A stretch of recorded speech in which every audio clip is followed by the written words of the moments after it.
Alauddin, Ya, ada orang komen semalam, dia kata muka saya macam Faizal Tahir. baguslah. Itu kira pujian kan? Tapi dia sambung, Faizal Tahir versi lebih makan. Ha, itu dia ada twist sikit. Sakit hati saya. Patut pun. Memang boleh terasa. Lepas tu kawan saya kata, dah umur macam ni dah kena jaga kesihatan. Betul. Itu nasihat yang tepat. Awak rasa saya patut turun berat badan ke? Patut. Demi kesihatan awak Teruk sendiri. sangat ke? Agak, tapi kita tengok sebagai Janganlah cakap motivasi. macam tu. Baik, saya lembut dah ni. Kalau Kita macam tu, awak positif. sanggup tolong saya tak? Boleh. 100 Saya hari. sedia nak. Setuju. Betul? 100 hari. Betul. Saya akan pantau awak. Okey, sebelum tu awak tengok bicep saya dulu. Baik, saya tengok.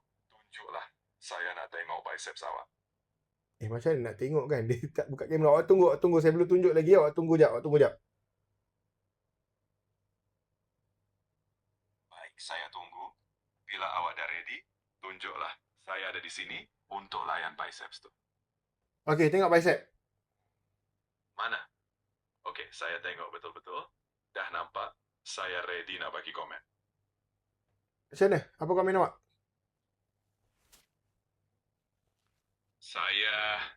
Mana? Saya ingat lipatan baju tadi. Rupanya biceps awak.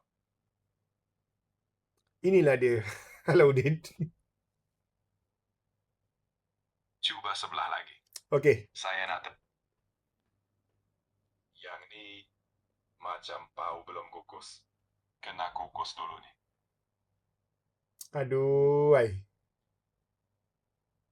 Hilang pula. Alauddin.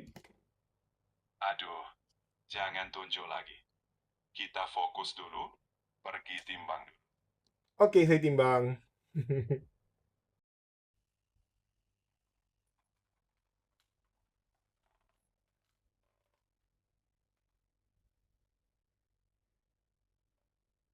Okey dah. Berapa? 128.85. Awak ni makan apa? Apa? Kari kepala gajah ke? Hei. Peti ais takut bila nampak awak. Habis tu? Turun berat. Peti ais pun lega.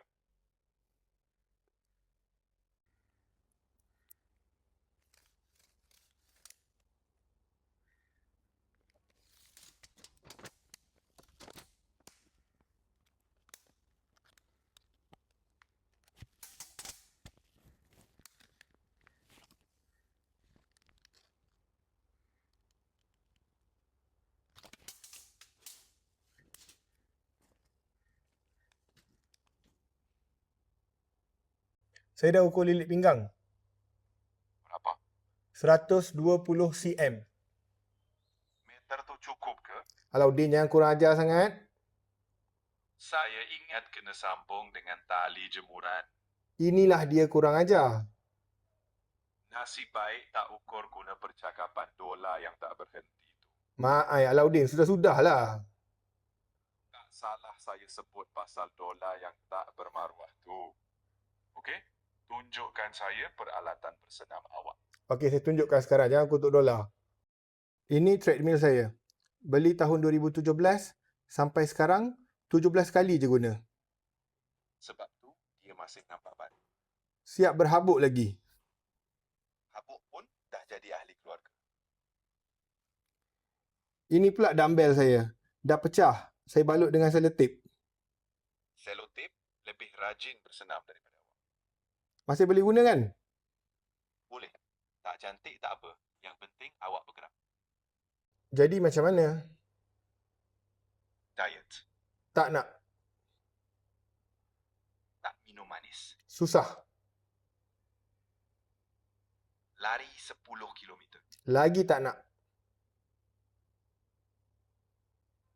Habis awak nak atur. Yang orang besar macam saya boleh buat. Setiap hari 30 minit treadmill. Lepas tu, buat biceps dengan dumbbell. Kemudian push up ikut kemampuan. Akhir sekali, baring. Buat sit up. Tu je. Tu je. Tak payah ekstrim. Yang penting, konsisten. Okey, yang ni saya sanggup. Baik. Bagus. Kita kekal dengan rutin itu dan saya akan pastikan kita konsisten setiap hari. Kita boleh adjust kalau ada keperluan. Baik, mulai besok, 100 Days Challenge rasmi bermula. Setiap hari, jam 8 pagi waktu Malaysia. Saya akan live, saya akan buat semua senaman ni bersama anda. Berat badan akan direkod, lilit pinggang akan direkod. Apple Watch akan track semua progres saya. Tapi sekarang dah rosak, kena pergi TRX, kena betulkan balik. Kalau awak pun nak kurus, turunkan berat badan, jom kita mulakan sama-sama. 100 hari, tak perlu sempurna. Yang penting, jangan berhenti. InsyaAllah, kita sama-sama berubah menjadi lebih sihat. Jumpa anda esok jam 8 pagi. Assalamualaikum.